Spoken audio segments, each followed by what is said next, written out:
सो अब हम लोग आते हैं जी पार्टिकल्स टू पार्टिकल्स कन्वर्जन पे, राइट।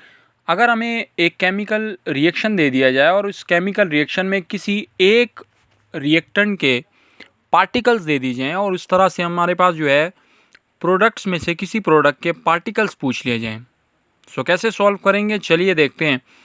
हमारे पास एक केमिकल इक्वेशन है जिसमें नाइट्रोजन जो है वो हाइड्रोजन के साथ रिएक्ट करके हमारे पास बना रहा है जी अमोनिया।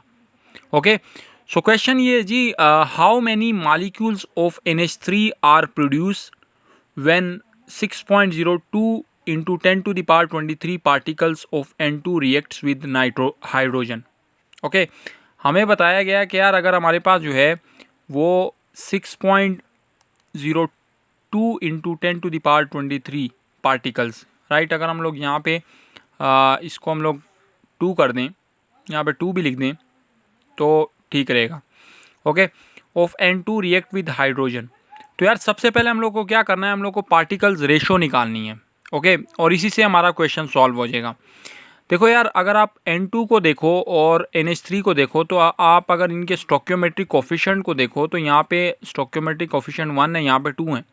सो हम मान के चलते हैं कि यार हमारे पास अगर हम लोग यूनिटरी मेथड लगाएं तो यार हमारे पास देखो यहाँ पे इसका एक पार्टिकल तो इसके 2 पार्टिकल्स, राइट।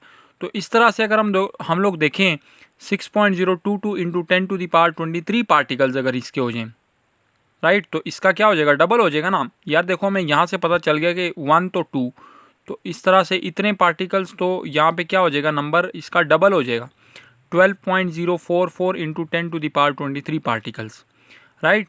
तो नंबर ऑफ NH3 मालिक्यूल्स हमारे पास कितने हैं जी, 12.044 into 10 to the power 23 molecules हैं हमारे पास NH3 के, राइट।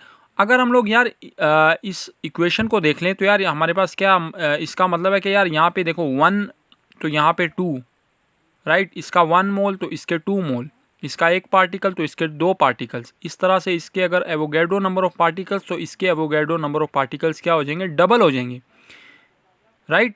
तो इस तरह से यार हम लोग को पता है कि हमारे पास नंबर ऑफ मालिक्यूल्स कितने आएंगे, 12.044 into 10 to the power 23 molecules, right.